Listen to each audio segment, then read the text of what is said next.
நமஸ்காரம். அடியேன் பசுமதி ஸ்ரீதரன். நாம் இப்பொழுது எல்லார் வீட்டிலும் கொலு வைத்திருக்கிறோம் அல்லவா? இந்த கொலு வைக்கிறதான அந்த நவராத்திரி பண்டிகை 9 நாள் கொண்டாடுகிறோமே, இதை பற்றி ஒரு சிறிய வார்த்தை சொல்லிவிட்டு மேலே நாம் இந்த வீடியோவை தொடங்கலாம் என்று இருக்கிறேன். நவராத்திரி ஒவ்வொரு வருடமும் புரட்டாசி மாதத்திலே சுக்லபட்ச பிரதமை முதல் நவமி வரை 9 நாட்கள் அம்பாளின் தாயாரின் வைபவமாக கொண்டாடப்படுகிறது. இந்த நாட்களிலே கொலுப்படிகள் வைத்து தெய்வங்களில் பலவிதமான பொம்மைகளெல்லாம் வைத்து வழிபடுகிறோம். அந்த வகையிலே க்ஷேமார்த்தமாக எப்பொழுதும் ஒற்றைப்படை எண்ணிக்கையிலேயே படிகள் அமைப்பது வழக்கத்தில் இருக்கிறது. முன்காலத்திலே எப்பொழுதும் 9 படிக்கு மேலே தான் வைப்பார்கள். 9 படி வைப்பார்கள். சில பேர் 12 படி கூட வைப்பது உண்டு. ஆனால் 9 படிகள் வைப்பது மிகுந்த க்ஷேமத்தை தரும் என்று பெரியவர்கள் சொல்கிறார்கள். இப்படி 9 படிகள் அமைத்து அதில் அலங்காரமாக முதல் படியிலே உயிர்களின் படைப்பு வரிசையை நினைவூட்டுகிறார். அதாவது முதலிலே ஓரறிவு படைத்ததான கடவுளுடைய அனுகிரகத்தினாலே, கிருபையினாலே நாம் என்ன செய்கிறோம்? முதலிலே ஓரறிவு படைத்த செடிகள், மூலிகைகள், மரங்களாக படைக்கப்படுகிறோம். அதை ஞாபகப்படுத்தும் விதமாக கீழ்ப்படியிலே பூங்காக்கள், செடிகள், கொடிகள் எல்லாம் வைக்கிறோம். அதற்கு மேலே விலங்குகள், பறவைகள். அதற்கு அடுத்த இதில் என்ன சொல்கிறார் என்றால் 2 அறிவு, 3 அறிவு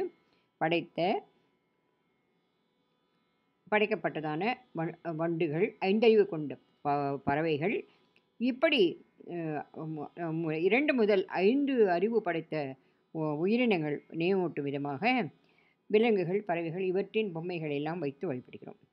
அடுத்தது பாரம்பரியமாக மரப்பாச்சி மற்றும் இதர பொம்மை அலங்காரங்களை வைக்கிறோம். அதற்கு மேலே, அதாவது பொம்மை மரப்பாச்சி என்றால் நம்ம மனிதர் பிறவியை நினைவூட்டும் வழியாக 6 அறிவு படைத்தவனான நம்ம மனிதர்கள் வழியாக போலீஸ்காரனோ, செட்டியார், வியாபாரம் செய்பவர், விவசாயி போன்ற நம்முடைய தொழில்களை நாம் ஞாபகப்படுத்தும் விதமாக பொம்மைகளை வைக்கிறோம். அதற்கு மேலே இந்த மனித பிறவியை அடைந்த நாம் பக்தியுடன் ஞானத்தை எல்லாம் பெற்று நம் ஆச்சாரியர் ஆழ்வார்களை பின்தொடங்குகிறோம், நாயன்மார்களை பின்தொடர்கிறோம். அதற்காக அந்த படியிலே ஆழ்வார்கள் போன்றதான உயர்ந்த ஆத்மாக்களை எல்லாம் பொம்மைகளாக வைக்கிறோம். அதற்கு மேலே முதல் படியிலே 8வது படியிலே தேவர்கள், நவகிரகம், அஷ்டதிக்பாலர்கள் இவர்கள் மனித பிறவிக்கு மேம்பட்டவர்கள், ஆனால் கடவுளுக்கு ஒரு படி கீழே இருப்பவர்கள். அந்த ஞாபகமாக அந்த மாதிரி பொம்மைகளை வைக்கிறோம். அடுத்ததாக 9வது படியிலே நாம் பெருமாள், தாயார், அம்பாள், சிவன், பார்வதி இப்படிப்பட்ட பொம்மைகளெல்லாம் வைக்கிறோம். எதற்காக என்றால் நாம் அவங்களை போய் அடைய வேண்டும் என்பதற்காக ஞாபகப்படுத்தும் விதமாக வைக்கிறோம். 9வது படியிலே பெருமாள், தாயாரெல்லாம் வைக்கிறோம். இப்படி விதவிதமாக அலங்கரித்து பூஜை செய்கிறோம். இந்த வைபவமானது பல பகுதிகளிலே பலவிதமாக ஆராதனை செய்யப்படுகிறார் தாயார்கள் எல்லாம். அதிலே முதல் 3 நாட்கள் துர்காதேவியும், 2வது 3 நாட்கள் மகாலட்சுமியையும், கடைசி 3 நாட்கள் சரஸ்வதி தேவிக்குமான சிறப்பாக வழிபடுகிறார்கள். சிலர் 8 நாட்கள் அஷ்டலட்சுமியையும், 9வது நாள் ஹயக்ரீவும் சில பேர் வழிபடுவார்கள். சில பேர் பார்வதி தேவியின் 9 வடிவங்களான தேவியரை 9 நாட்களிலே பூஜித்து வருகிறார்கள். ஆக சுக்லபட்ச நவமி அன்று நவராத்திரியின் 9வது தினம் வருகிறது. அந்த நாளிலே சரஸ்வதி பூஜை, ஆயுத பூஜை, மகாநவமி என்ற பல பெயர்களிலே கொண்டாடுகிறோம். சரஸ்வதி பூஜை என்றால் அந்த 3வது தெய்வமான சரஸ்வதிக்கு அந்த பூஜை வைத்து புஸ்தகங்கள் எல்லாம் வைத்து நாம் வழிபடுகிறோம். ஆயுத பூஜை என்று ஏன் வழங்கப்படுகிறது என்று பார்த்தோமானால் அதில் ஒரு சிறிய கதை சொல்லப்படுகிறது. மகாபாரதத்திலே அஜ்ஞாதவாசம் முடிகிற தருவாயிலே விராட்ட தேசத்தோடு போருக்கு வந்த துரியோதனனின் சேனையை எதிர்க்கிறான் அர்ஜுனன். அப்போது இந்த உத்தரகுமாரன் என்ன செய்கிறான்? அதில் அவன்தான் போரிடுகிறான். அதற்கு தேரோட்டியாக அர்ஜுனன் வருகிறான். அவன் அந்த உத்தரகுமாரன் பயந்து பின்வாங்கி விடுகிறான்.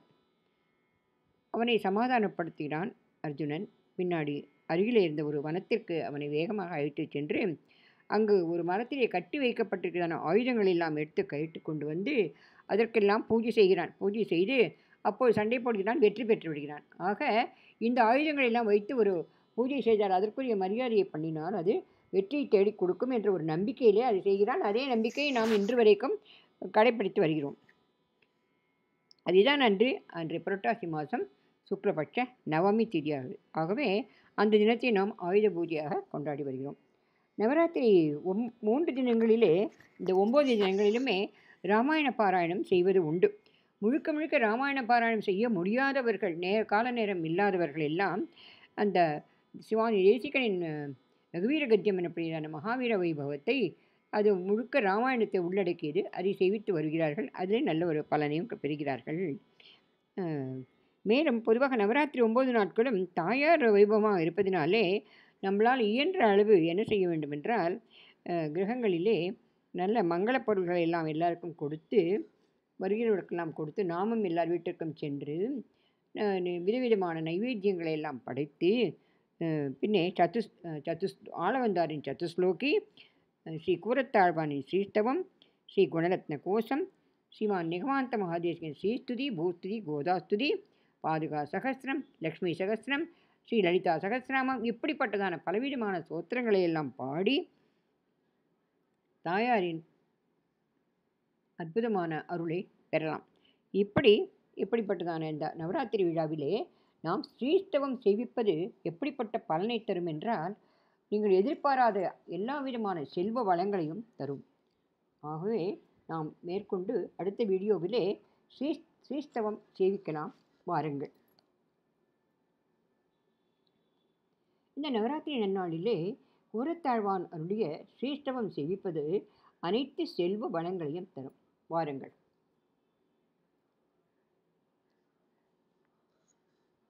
இப்பொழுது நாம் இந்த கூரத்தாழ்வான் என்ற மகனியர் எழுதியதான ஸ்ரீஸ்தவம் செய்திருக்கிறோம். அதற்கு முன்னாலே அவரை பற்றி ஒரு சில வார்த்தைகள் சொல்லுகிறேன். சுவாமி கூரேசர் எனப்படுவரான கூரத்தாழ்வான் காஞ்சிபுரத்திற்கு வெகு அருகிலே உள்ள கூரம் என்ற கிராமத்தைச் சேர்ந்தவர். மிகுந்த செல்வம் படைத்த இவர் உயர்ந்த குடும்பத்திலே பிறந்தவராய் நிறைய தான தர்மங்கள் செய்து தினமும் ஆயிரக்கணக்கானோருக்கு அன்னதானம் செய்து புகழ் பெற்றவர். காஞ்சி தேவாதிராஜன் மற்றும் பெருந்தேவி தாயாரின் மீது மிகவும் பற்று கொண்டவர். இவருடைய இயற்பெயர் ஸ்ரீவத்சாங்க மிஸ்ரர். இவர் வாழ்ந்த காலம் 1010 முதல் 1116. இவர் சுவாமி ராமானுஜரின் அத்தியந்த சிஷ்யராக விளங்கினார். இவர் ராமானுஜருக்கு 7 வயது மூத்தவர். ராமானுஜர் பரமபதிப்பதற்கு முன்னாலே, அதாவது இந்த உலகத்தை விட்டு செல்வதற்கு முன்னாலேயே 21 வருடங்கள் முன்னாவே இவர் முன்னாடி பரமபதித்து விட்டார். தன்னுடைய ஆச்சாரியரை வரவேற்பதற்காக அவருக்கு முன்னதாகவே பரமபதத்திற்கு எழுந்திருந்தார் என்று பெரியவர்கள் சொல்வது உண்டு. இவர் உடையவர் பிரம்மசூத்திரத்துக்கு ஸ்ரீபாஷ்யம், அதாவது விளக்க உரை எழுதுவதற்கு அவருக்கு மிகவும் உறுதுணையாக இருந்தார் என்று சொல்லப்படுகிறார். இவர் பக்தியுடன் பஞ்சஸ்தவம் என்னும்படியான அதிமானுஷஸ்தவம், வரதராஜஸ்தவம், ஸ்ரீஸ்தவம், சுந்தரபாகுஸ்தவம் மற்றும் ஸ்ரீவைகுண்டஸ்தவம் ஆகிய நூல்களெல்லாம் இயற்றியிருக்கிறார். தன்னுடைய கிரந்தங்களிலே ஸ்ரீ வைஷ்ணவ சித்தாந்தத்தினுடைய அடிப்படை தத்துவங்களை எல்லாம் அதிலே புகுத்தி எம்பெருமானுடைய அவதார நிலைகளையும் எழுதி அழகாக மிகுந்த பக்தி பிரபாகமாக எழுதியிருக்கிறார்.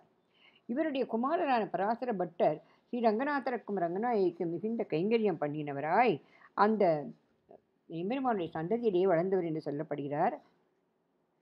இவரும் ஸ்ரீ நிகமாந்த மகாதேசிகன் போன்றவர்களும் இவரது பாதையை ஒட்டிய கூரத்தாழ்வானின் பாதையை ஒட்டியே தமது கிரந்தங்களை எல்லாம் அருளியிருக்கிறார். நாம் இப்பொழுது அனுபவிக்கப் போவதான ஸ்ரீஸ்தவத்திலே பிராட்டி தயாமுக்தியாக இருக்கிறாள். அவளை தான் பரம பாவனத்துடன் இருக்கிறாள், எம்பெருமானின் திவ்ய மகிழ்ச்சியாக இருக்கிறாள். அப்படிப்பட்ட ஸ்ரீ ரங்கநாயகியை தாயாரை நாம் ஸ்தோத்திரம் செய்வோம், வாருங்கள்.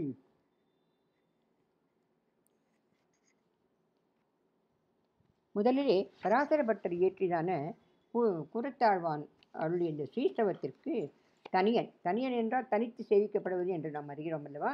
அந்த தனியன் சேவிக்கிறோம். ஸ்ரீவத்ஸ சின்னமிஸ்ரேபியோ நம புக்தி மதீமகே யதுக்தயஸ்த்ரயீ கண்டே யாந்தி மங்களசூத்ரதாம். ஸ்ரீவத்ஸ சின்னமிஸ்ரேபியோ நம புக்தி மதீமகே யதுக்தயஸ்த்ரயீ கண்டே யாந்தி மங்களசூத்ரதாம். நாராயணன் இவனே தான் பரதத்துவம். அப்படிப்பட்ட இவனுக்காகவே மங்கள நாணை பூண்டிருக்கிறவளாக மங்கள நாணை அணிந்து கொண்டிருக்கிறாள் வேதமாதா என்று தம்முடைய ஸ்தோத்திரங்களினாலே காட்டி அருளிய சுவாமி குரத்தாழ்வானுக்கு நம்முடைய வணக்கங்கள் என்று சொல்கிறார். ஸ்லோகம் 1. स्वस्तिश्रीदिशतात् अशेषजगतां सर्गोपसर्गस्थितिः स्वर्गं दुर्गतिमापवर्गिकपदं सर्वं च कुर्वन् हरिः यस्यावीक्ष्य मुखं तदङ्गितपराधीनो विदत्ते किलं क्रीडेयं खलु नान्यदासस्य रसता स्यादैकरस्यात्थया स्वस्तिश्रीदिशतात् अशेषजगतां सर्गोपसर्गस्थितिः स्वर्गं दुर्गतिमापवर्गिकपदं सर्वं च कुर्वन् हरिः यस्यावीक्ष्य मुखं तदङ्गितपराधीनो विदत्ते किलं क्रीडेयं खलु नान्यदासस्य रसता ஸ்யாதைக்கரஸ்யாத்தயா. இதில் மொத்தம் 11 ஸ்லோகங்கள் இருக்கிறது. முதல் 5 ஸ்லோகங்களினாலே உபோத்காரம், அதாவது இன்ட்ரோடக்ஷன் சொல்கிறார். அவற்றிலே சுவாமி கூரத்தாழ்வான் பிராட்டியை பற்றி சொல்வதற்கு தான் தகுதியற்றவன், ஆகினும் இத்தகைய பெரிய முயற்சியை கை கொண்டது எவ்வித பிராட்டியின் அனுகிரகம்தான் என்று தன்னுடைய தகுதியை குறைத்து கொண்டு சொல்கிறார். இதை நைச்சானுசந்தானம் என்கிறார். மேலே 6 முதல் ஸ்தோத்திரம் ஆரம்பிக்கிறது. 9 மற்றும் 10 ஸ்லோகங்களிலே பிராட்டியின் திருவடித்தாமரைகளிலே சரணாகதி பண்ணுகிறார் கூரத்தாழ்வான். 11வது ஸ்லோகத்திலே பிராட்டியின் கடைக்கண் பார்வையினாலே தன்னை காப்பாற்றி எல்லா பிரபன்னர்களையும் காப்பாது போல தன்னையும் காக்க வேண்டும் என்று பிரார்த்தனை பண்ணுகிறார். இப்போது முதல் ஸ்லோகத்தினுடைய பொருளை நாம் பார்க்கலாம்.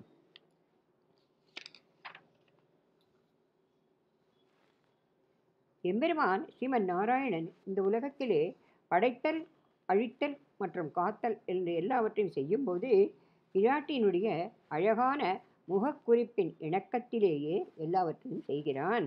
இத்தகைய சக்தி உடையவளாய் எல்லா காலத்திலும் எல்லா இடங்களிலும் அகலவில்லேன் இறையும் என்று ஸ்ரீயப்பதியான பகவானுடன் எப்பொழுதும் சேர்ந்தே இருக்கின்றவளான விஷ்ணு பத்னி ஆகிய பிராட்டியே மிகுந்த பக்தியும் ஞானமும் அளித்து என்னை காப்பாற்றுவாயாக என்று பிரார்த்தனை பண்ணுகிறார்.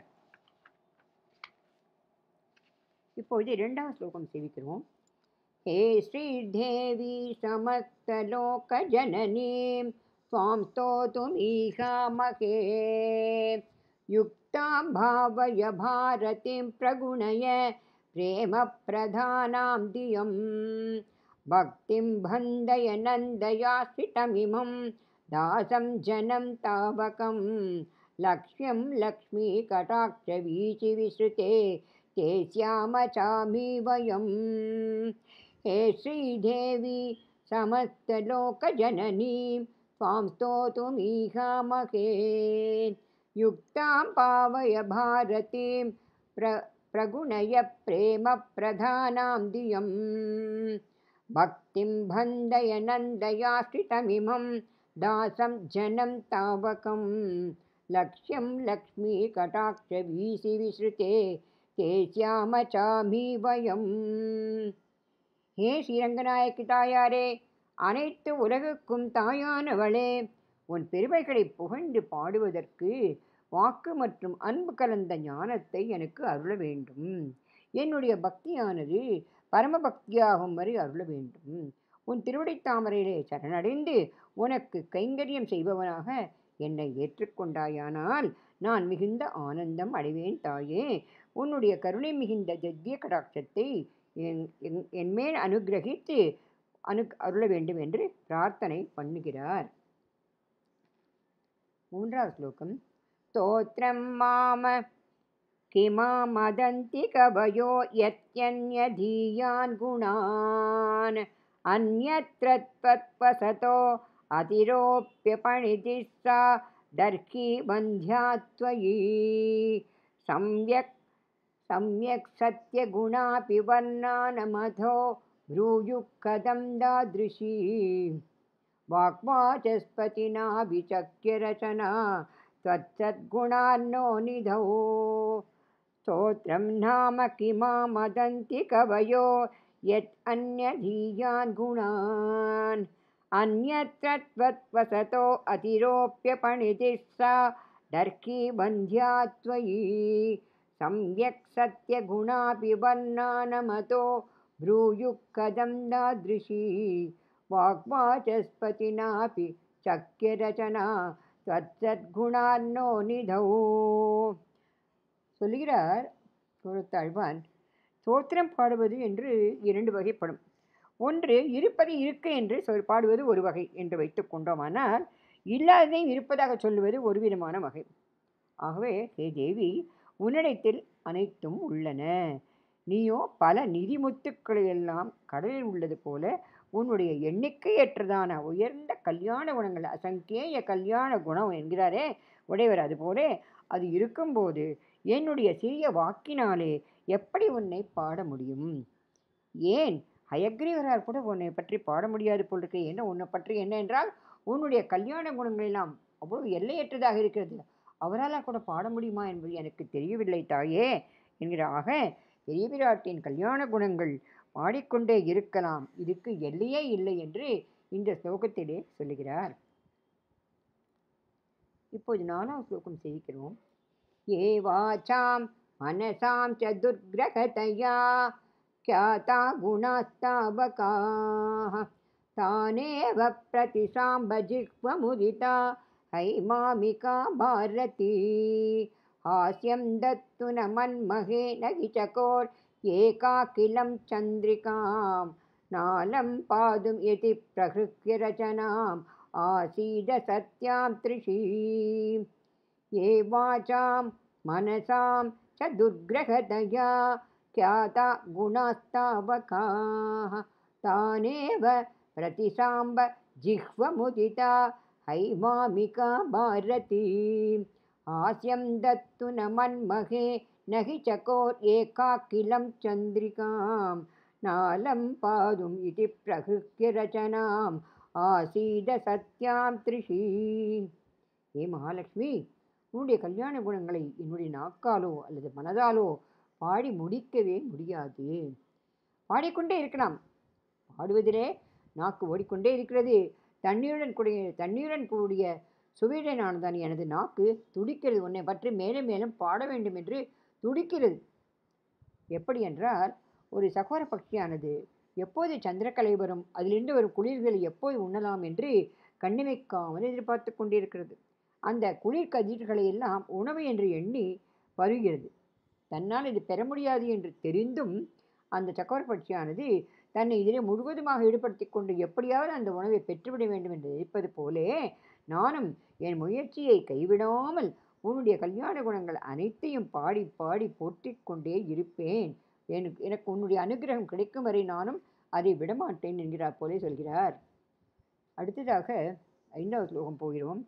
चोदीयानपि दुष्टबुद्धिरपि निस्नेहोऽप्यनीहोऽपि ते कीर्तिं देवि लिहन्नहं न च पिबें यज्ञो न जिह्रेमि च दुष्येत्सा तु न तावता न हि सूनालीडापि भागीरथी दुष्येत्स्वापि न लज्जते न च पिबेत् यातिस्तु साम्येत्सुनः चोदीयानपि दुष्टबुद्धिरपि निस्नेहोऽप्यनीहोऽपि ते कीर्तिं देवि लिहन्नहं न च पिबें यज्ञो न जिह्रेमि च दुष्येत्सा तु न तावता न हि सूनालीडापि भागीरथी दुष्येत्स्वापि न लज्जते न च पिबेत् यातिस्तु साम्येत्सुनः. हे महालक्ष्मी, உன்னை போற்றி பாடுவதற்கு எனக்கு அறிவில்லை என்றார். ஏனென்றால் அனுஷ்டானமும் கிடையாது, துஷ்ட புத்தி தான் இருக்கிறது, எல்லாமே இருக்கிறது. இந்த வரம்புகள் இருந்த போதிலும் என்னுடைய வாக்கினால் உன்னை பாடி போற்றுவதால் உன்னுடைய புனிதத்துவம் என்ன குறைந்து விடுமா என்ன? என எப்பேற்பட்டவள் நீ? நானோ ஏதோ ஒரு அல்பமாக இருக்கிறேன். நான் ஏதோ உன்னை பற்றி பாடிக்கொண்டே இருக்கிறேன். இது எப்படி இருக்கிறது என்றால், ஒரு நாயானது தாகத்தினால் கங்கை நீரை குடிப்பதால் நாயின் தாகம் தீர்ந்துவிடும். ஆனால் கங்கைக்கு ஏதான தோஷம் உண்டாகிவிடுமா? ஒன்றும் கிடையாது. அதுபோலத்தான் நான் உன்னை பாட முயற்சிப்பதும் அந்த முயற்சி தான் இப்படிதான் இருக்கிறது என்று சொல்கிறார். தன்னை குறைத்துக் கொள்கிறார். எப்படி ராவணனை திருத்த முயன்ற தேவியே, அடியேன் உன்னை பாட முற்பட்டால் அதை நீ ஏற்க மாட்டாயா? லங்கையில் இருந்த ராட்சசிகள் சரணம் என்று சொல்லாமலே அவர்களை ரட்சித்த பெருமை உடையவளன்றோ நீ என்று இந்த ஸ்லோகத்திலே கூறத்தாழ்வான் சொல்கிறார். துஷ்டர்களுக்கும் அனுகிரகம் பண்ணக்கூடியதான ஒரு நல்ல ஒரு தன்மையுடைய பிராட்டியே, எனக்கு அந்த அனுகிரகத்தை பண்ண மாட்டாயா என்று கேட்கிறார். 6வது ஸ்லோகத்திலே ஐஸ்வர்யம் மகதேவவால்பம் அதவா திருஷ்யேத பும்சாம் ஹியத் தல்லக்ஷ்மியா சமுதீக்ஷணாத்தவயத சார்வத்ரிகம் வர்த்ததே தேனைதேன ந விஸ்மயே மகி ஜகந்நாதோபி நாராயணः தன்யம் மன்யத ஈக்ஷணாத் தவயத ஸ்வாத்மானம் ஆத்மேஸ்வரः ஐஸ்வர்யம் மகதேவ ஆல்பம் அதவா திருஷ்யேத பும்சாம் ஹியத் தல்லக்ஷ்மியா சமுதீக்ஷணாத் தவயத சார்வத்ரிகம் வர்த்ததே தேனைதேன ந விஸ்மயே மகி ஜகந்நாதோபி நாராயண தன்யம் மன்யத ஈக்ஷணாத் தவயத ஸ்வாத்மானம் ஆத்மேஸ்வரः. 6வது ஸ்லோகத்திலே ஏற்கனவே நாம் சொல்லியிருக்கிறோம். 5 ஸ்லோகங்கள் வரை ஒரு இன்ட்ரோடக்ஷன் மாதிரி தன்னுடைய நைச்சியான சந்தாத்தை சொன்னார். 6வதிலிருந்து தான் பிராட்டியை பற்றிய ஸ்தோத்திரம் தொடங்கியது என்று இப்போ சொல்கிறார். ஏ ரங்கநாயகி, செல்வமானது 2 வகையானது என்று கூறப்படுகிறது. ஒன்று இந்த பூமியிலே அனுபவிப்பது, மற்றொன்று ஸ்ரீவைகுண்டத்திலே முக்தர்கள் மற்றும் நித்தியசூரிகள் எல்லாம் அனுபவிப்பதான ஒரு செல்வம். அப்படிப்பட்ட இந்த 2 வகை செல்வங்களும் எப்படி இவர்களுக்கு வந்தது என்றால், உன்னுடைய அழகான கட்டாட்சம் இருக்கிறதே, நீ அவர்கள் மேல் செய்த கட்டாட்சத்தினால்தான் அவர்களுக்கு அது கிடைத்தது. எப்படி எம்பெருமான் வாமன அவதாரத்திலே மகாபலியின் யஜ்ஞமாடத்திலே போய் 3 அடி நிலம் வேண்டி அசைக்கிறானே, சிறு குரல் மாணியாய் போய் அப்பொழுது தன்னுடைய மார்பை நல்ல அழகான வஸ்திரத்தினாலே மான் தோலை போட்டு மூடிக்கொண்டுதான் தானம் வாங்கினான். பிராட்டி மட்டும் எம்பெருமானை விடாமல் இருக்கிறாளே, அவள் என்ன செய்வது, அவள் எங்கே வைத்து விடுவது என்று தெரியினாய், அதை மூடிவிட்டான் எம்பெருமான். ஆனால் அவள் நித்தியவாசம் திரு மார்பினை மூடிவிட்டால்தான். ஆனால் பிராட்டியின் கடாட்சம் மட்டும் ஒரு துளியேனும் லவலேசம் அவன் அந்த மகாபலியின் மீது விழுந்திருந்தால் அவன் தன்னுடைய சொத்தை இழந்திருப்பானா? உன்னுடைய கடாட்சம் அல்லவா அங்கே போய் வேலை செய்ய போகிறது என்று அழகாக சொல்கிறார். இதேதான் திருமங்கை ஆழ்வாரும் சொல்கிறார் தனது பெரிய திருமொழி 7ஆம் பத்திலே, திருவுக்கும் திருவாகிய செல்வான எம்பெருமானுக்கு செல்வத்தை கொடுப்பவளாக இருக்கிறாய் பிராட்டி. எம்பெருமான் ஸ்ரீக்கும் ஸ்ரீயாய் இருப்பவன். ஸ்ரீ என்றால் திரு என்றாலும் அதிசயத்தை விளைவிப்பவள் என்று பொருள் கொள்ளலாம். ஆக பிராட்டிக்கு எம்பெருமான் சம்பந்தத்தினால் அதிசயம் ஏற்படுகிறது, எம்பெருமானால் பிராட்டிக்கும் அவனுடைய சம்பந்தத்தினால் அதிசயம் ஏற்படுகிறது என்று அழகாக சொல்கிறார் கூறத்தாழ்வான். அடுத்ததாக 7வது ஸ்லோகத்திலே சொல்கிறார். ஐஸ்வர்யம் யதசேஷ பும்சி யசிதம் சௌந்தர்ய லாவண்யயோ ரூபம் யஸ்ய கிமங்கலம் கிமபி யத் லோகே சதித் உச்யதே தத் சர்வம் த்வததீனமேவ யதத ஸ்ரீரித்ய பேதேன வா யத்வா ஸ்ரீமதி ஈத்ருஷேன வசசா தேவி பிரதாம் அஷ்ணுதே. ஐஸ்வர்யம் யத் அசேஷ பும்சி யதிதம் சௌந்தர்ய லாவண்யயோ ரூபம் யஸ்ய கிமங்கலம் கிமபி யத் லோகே சத் இதி உச்யதே தத் சர்வம் த்வததீனமேவ யதத ஸ்ரீரித்ய பேதேன வா யத்வா ஸ்ரீமதி ஈத்ருஷேன வசசா தேவி பிரதாம் அஷ்ணுதே. 7வது ஸ்லோகத்திலே, ஸ்ரீ ரங்கநாச்சியாரே, இந்த உலகத்திலே செல்வம், அழகு, நற்குணம் போன்ற ஐஸ்வர்யங்கள் உன்னுடைய சம்பந்தத்தினாலே தான் கிடைக்கிறது, உனக்கு அடங்கியதாகவும் இருக்கின்றது. இவை அனைத்தும் ஸ்ரீ என்ற உன்னை விட வேறானது இல்லை என்பதாகவோ அல்லது ஸ்ரீயை உடையது என்ற சொல் மூலமாகவோ தான் பெருமை அடைகிறது என்று பாடுகிறார். எப்படியானால், உதாரணத்துக்கு சொல்ல போனால் 2 வகையான ஸ்ரீ சப்தம் இதை பார்க்கலாம். திருப்பதி, திருவிளக்கு என்று போல இருக்கிறாங்க, அது உள்ளே அடக்கி இருக்கிறது. ஸ்ரீமத் ராமாயணம், ஸ்ரீமத் பாகவதம் என்றால் அது தனிப்பட்ட முறையில் இருந்தால் ஸ்ரீயின் அது சேர்த்ததினாலே அதற்கு இன்னும் அதிகமான பெருமை கிடைக்கிறது. ஆகையினாலே ஸ்ரீ அலர்மேல் மங்கை தாயாரின் திருமேனி ஒளியினாலே தான் திரு வேங்கடமலையானது திருமலை என்று அழைக்கப்படுகிறது. அவ்வளோ ஒளி இருந்தா இருக்கு. எப்படின்னா விராட்டியினுடைய அந்த ஒளிவிலும் அந்த திருமேனி இருக்கிறதே, அந்த அழகினாலே தான் அந்த வேங்கடமலையானது திருமலை என்று அழைக்கப்படுகிறது. அப்படி அழகாக உன்னுடைய ஐஸ்வர்யத்தை பற்றி அழகாக சொல்கிறார். 8வது ஸ்லோகத்திலே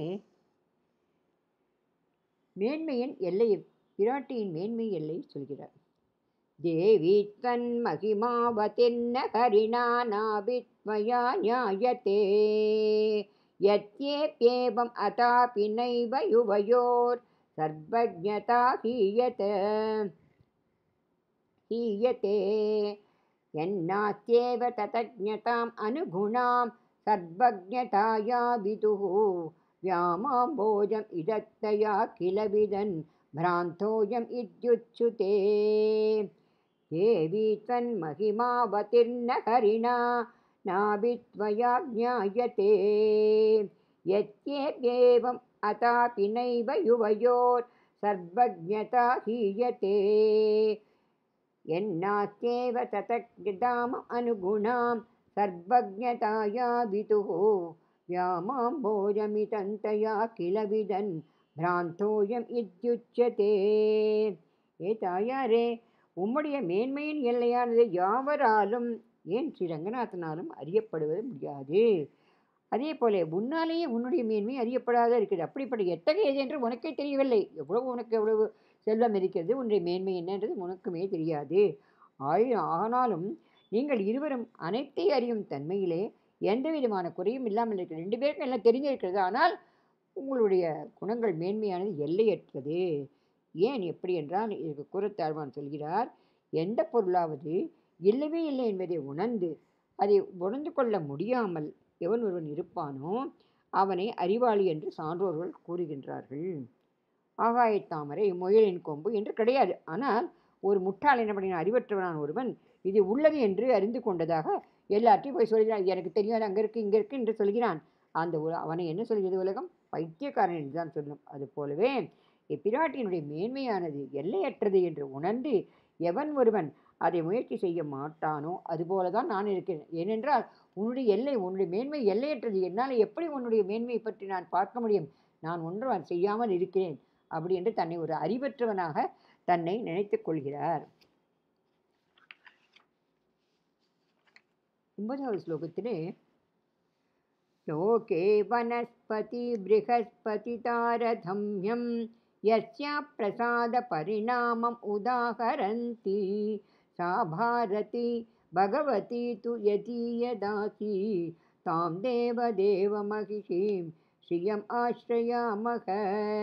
லோகே வனஸ்பதி ப்ருஹஸ்பதி தாரதம்யம் யஸ்யா பிரசாத பரிணாமம் உதாகரந்தி சா பாரதி பகவதி து யதீயதாசி தாம் தேவ மகிஷீம் ஸ்ரீயம் ஆஸ்ரயாமக. உலகத்திலே விதவிதமான படைப்புகள் இருக்குது. ஒருவன் மரம் போன்ற ஜடப்பொருளாக பிறக்கிறான். இன்னொருவன் தேவகுருவான ப்ருஹஸ்பதி போலே அவதரிக்கிறான். அப்படி அறிவாளியாக பிறக்கிறான். இது ஜடமாக வருது. எப்படி எல்லாமே எப்படி இருக்குது என்றால், இந்த ஏற்றத்தாழ்வுகள் எல்லாம் சரஸ்வதியின் கடாட்சத்தினாலே கிடைக்கிறது என்று சிலர் கூறுகிறார்கள். ஆனால் அப்படிப்பட்ட பூஜைக்கு தகுந்தவளான அந்த சரஸ்வதி தேவியே அந்த ஸ்ரீரங்க நாச்சியாரின் அடியாவளாக இருக்கிறாள். அவளுக்கு பக்தியாக இருக்கிறாள். அவளுக்கு எல்லா கைங்கரையும் பண்ணுகிறாளாம். அப்படிப்பட்ட அந்த அனைத்து தேவர்களின் அதிபதியான ஸ்ரீ ரங்கநாதனின் அன்பு தேவியான ஸ்ரீ ரங்கநாச்சியாரே, நான் உன்னை சரணமாக அடைகிறேன் என்று பாடுகிறார். இப்படிப்பட்ட எல்லாருக்கும் தலைவியாக இருக்கக்கூடியவளான அந்த ஸ்ரீ ரங்கநாச்சியாரை நான் சரணம் அடைகிறேன் என்று சொல்கிறார். 10வது ஸ்லோகம். யஸ்யா கடாட்ச மிருதுவீக்ஷண தீக்ஷணேன சத்யசமுல்லசித பல்லவம் உல்லலாச விஸ்வம் விபர்யய சமுத்த விபர்யயம் பிராக் தாம் தேவ மகிஷீம் ஸ்ரீயம் ஆஸ்ரயாமக.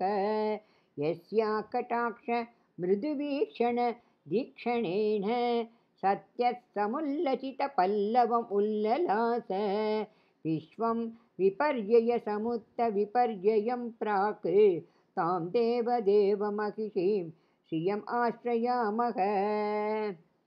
சொல்கிறார், பிரளயம் ஏற்பட்ட காலத்திலே ஸ்ரீ ரங்கநாச்சியாரின் கடாட்சம் கிட்டாத காரணத்தினாலே இந்த உலகம் துவண்டு கிடந்தது. அப்பொழுது இவருடைய கடைக்கண் பார்வை என்ற சங்கல்பத்தின் காரணமாக அந்த சங்கல்பம் உண்டான க்ஷண நேரத்திலேயே பூமியானது தழைத்து விளங்கியது. எல்லா ஜீவராசிகளுக்கும் உயிர் கிடைத்து விட்டது. எம்பெருமான் ஸ்ரீமன் நாராயணன் வங்கக்கடலை கடைகினான். அதிலிருந்து பெருகி வந்த அமுதத்திலே பிறந்த பெண்ணமுதாக வருகிறாள் பிராட்டி. அப்படிப்பட்ட தேவர்களின் தலைவனான ஸ்ரீ ரங்கநாதனின் பட்டமகிழ்ச்சியான ஸ்ரீ ரங்கநாச்சியாரே, உன்னை நான் சரணம் அடைகிறேன். தாம் தேவதேவ மகிழ்ச்சியும் ஸ்ரீயம் ஆசிரியாமக, உன்னை ஆசிரியிக்கிறேன், உன்னை பக்தனாக நான் ஆசிரியிக்கிறேன், சரணாகதி பண்ணுகிறேன் என்று சொல்லுகிறார். 11வது ஸ்லோகம். யஸ்ய கடாட்ச வீக்ஷா சணலக்ஷம் லக்ஷிதா மகேஷா ஸ்யுஹு ஸ்ரீரங்கராஜமகிஷீ சாமாம் அபிவீக்ஷதாம் லக்ஷ்மிஹி. யஸ்ய கடாட்ச வீக்ஷா க்ஷணலக்ஷம் லக்ஷிதா மகேஷா ஸ்யுஹு ஸ்ரீரங்கராஜமகிஷீ சாமாம் அபிவீக்ஷதாம் லக்ஷ்மிஹி. எந்த ஒரு பிராட்டியின் கடைக்கண் பார்வைக்கு ஒரு நொடிப்பொழுதிலே இலக்கானாலும் அவன் மிகுந்த கைங்கரியம் செல்வ பெற்றவனாய் அவன் ஆவான். அப்படிப்பட்ட ஆவார்களோ அப்படிப்பட்ட ஸ்ரீ ரங்கநாதனின் பட்ட மகிழ்ச்சியான ஸ்ரீ ரங்கநாச்சியாரானவள் தனது கடைக்கண்ணை கொண்டு பார்க்க வேண்டும் என்று மற்ற எந்த செல்வங்களும் எனக்கு வேண்டாம். என்ன செல்வம் வேண்டும்? கைங்கரிய செல்வம் மட்டும் வேண்டும் என்று சுவாமி கூரத்தாழ்வான் வேண்டுகிறார். நாம இருந்தால் என்ன கேட்போம்? அந்த செல்வத்தை கூட, இந்த செல்வத்தை கூட. ஆனால் கூரத்தாழ்வான் எப்பேற்பட்ட உயர்ந்தவர், எவ்வளவு செல்வத்திலே வந்து பிறந்தவர். அவர் என்ன சொல்கிறார்? எனக்கு எந்த செல்வமும் வேண்டாம் தாயே, கைங்கரிய செல்வம் என்று மட்டும் எனக்கு கொடுத்தால் போரும். உனக்கு சர்வகாலமும் சர்வ நிலைகளும் சர்வ காலத்திலும் சர்வ தேசத்திலும் உனக்கு கைங்கரியம் பண்ணிக்கொண்டு இருந்து நான் உன்னை வந்து அடைந்து விடுவேன் என்று அழகாக சரண் போகிறார். நாமும் அவரை பின்பற்றி தாயாரை சரண் அடைவோம். ஸ்ரீரங்க நாயகி தாயார் திருவடிகளே சரணம். ஸ்ரீ கூரத்தாழ்வான் திருவடிகளே சரணம். ஸ்ரீமதே ராமானுஜாய நமः. நமஸ்காரம்.